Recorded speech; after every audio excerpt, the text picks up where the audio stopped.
The price of oil has been trapped in the mid-$50s because of fear. 1. Fear that OPEC Plus would break ranks and flood the global market with oil. 2. Fear of weaker oil demand thanks to a global recession, which now looks extremely unlikely. 3. The belief that the United States can ramp up oil production at will to meet global demand. Fear number 1 was eliminated on December 6, now that the OPEC cartel members and Russia have agreed to lower their output by another 500,000 barrels of oil per day through March. Oil traders can check that box and we can focus on debunking the fear of recession. Fear and greed drive the markets.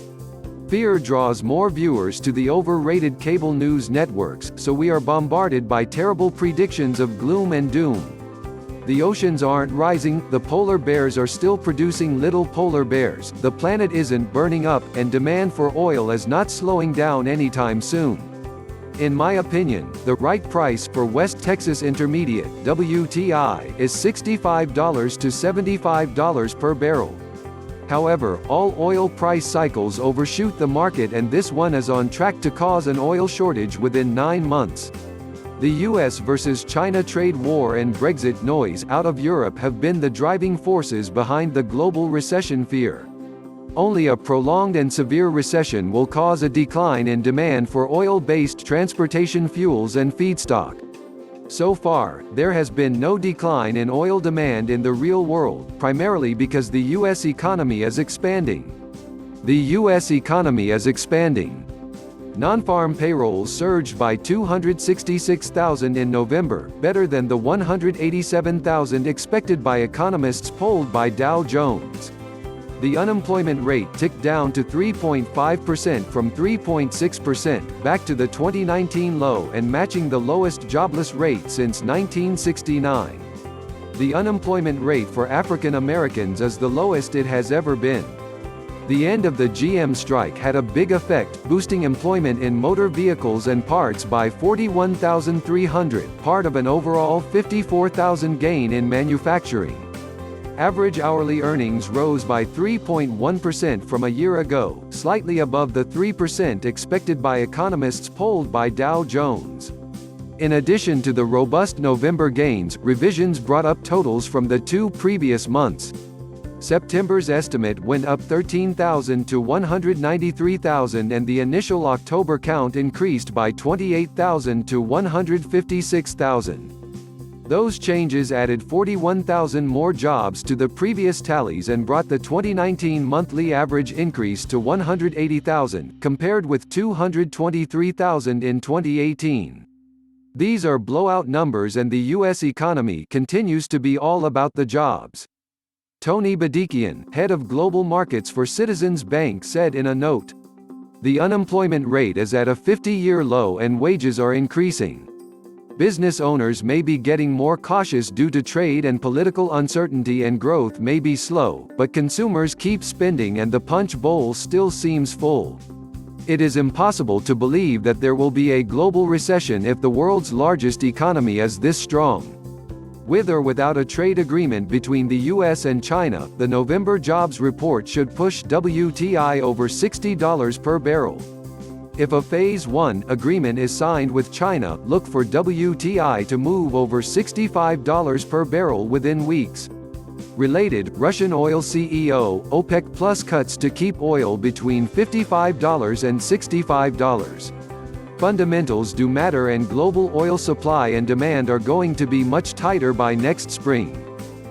Oil production growth has slowed and will likely go on decline in the first quarter.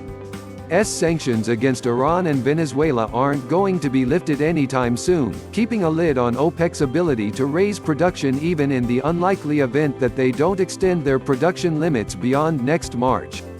Non-OPEC non-US oil production, which accounts for approximately 48% of global oil supply, hasn't grown in 2019 and is forecast to go on terminal decline after 2020. There is some growth coming from Norway and Brazil, but most of it is being offset by declines elsewhere. On the demand side, IMO 2020 regulations that require all ships to use low-sulfur fuels or install scrubbers is going to increase demand by an estimated 500,000 barrels per day. Everything points to massive draws from global crude oil inventories in the third quarter of 2020. Keep in mind that demand for oil-based products is seasonal, with most of each year's demand growth coming in the Northern Hemisphere summer months. 90% of humans live in the Northern Hemisphere and we all drive more in the summer. Every human on this planet is an energy consumer and we sure like to reproduce. You can see how fast the Earth's human population is increasing here. The U.S. Energy Information Administration (EIA) has been reporting increasing U.S. oil production in the estimates that they put out in their weekly reports. It is very important to understand that their weekly numbers are just EIA's best guesses and that they have a long history of overstating production growth. There is a 2-month lag before the first actuals come out, which are based primarily on state reports. The monthly produced volumes keep changing for up to a year because upstream oil and gas have a year to submit adjustments to their original state filings. As you can see in the chart below, EIA's weekly estimates blue line have been 200,000 to 300,000 barrels of oil per day above the actual volumes red line. The U.S. production growth had been running at more than 20% year-over-year through 2018, but it has slowed to under 8.5% year-over-year in September.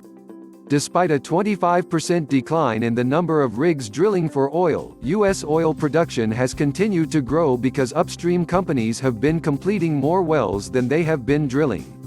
This is possible only because we entered the year with a very large inventory of drilled but uncompleted DUC wells. Obviously, this disconnect cannot and will not continue. Well completions will decline sharply in the first quarter because a. winter weather always impacts oilfield work and b. upstream companies have slashed their drilling and completions budgets. The number of wells completed in December are expected to drop about 20% from November because of budget exhaustion. There are more wells being connected to new pipelines in the Permian Basin, but the impact on production of oil is going to be less than most people expect. The larger impact on production and realized commodity prices will be for natural gas and NGLs. Better access to markets is going to give all of the Permian Basin companies a big revenue boost in the fourth quarter. Another thing that limits U.S. production growth is the annual increase in well depletion rates. More and more of our production comes from horizontal shale wells that have steep first-year decline rates. After massive frac jobs, horizontal wells, some with more than 2-mile laterals, come on strong, pay out quickly and then decline by 50% to 70% within 12 months. It is not uncommon for a Permian Basin oil well to produce over 1,000 barrels of oil per day in the first 90 days and then decline to less than 100 barrels per day within 2 years. Well-level economics are great, even at $55 per barrel oil, but upstream companies in the shale plays must have an aggressive development drilling program to hold production flat. It is impossible for U.S. oil production to increase if we are completing fewer wells than we did the year before, and that is what is going to happen in the first half of 2020. If the U.S. stopped all drilling today, a year from now the U.S. oil production would have declined by more than 3 million barrels per day or more than 20% within 1 year. The global decline rate for conventional wells is approximately 6%. The title of this article indicates that I believe the OPEC Plus agreement signed last week puts us on the path to triple-digit oil prices. Like all previous oil price cycles, this one will overshoot the mark and cause a global oil shortage. Upstream companies don't need $100 per barrel oil to make money. Most of the oil and gas companies that I follow are profitable with oil at $55 per barrel and natural gas at $2.50 per MCF. The oilfield services companies have been forced to lay off a lot of good people. Thanks to a booming U.S. economy, most of them will find new jobs and they will not return to the oilfield. We've also idled a lot of equipment that cannot be replaced quickly. Even if the skilled workers and equipment can be replaced, it won't happen fast enough to reverse the massive crude oil inventory decline, 1.5 million barrels per day, in the third quarter of 2020. Conclusion: this world now consumes over 3 billion barrels per month of hydrocarbon-based liquids, most of which are refined from crude oil. The oil and gas industry has a massive supply chain that most people cannot comprehend.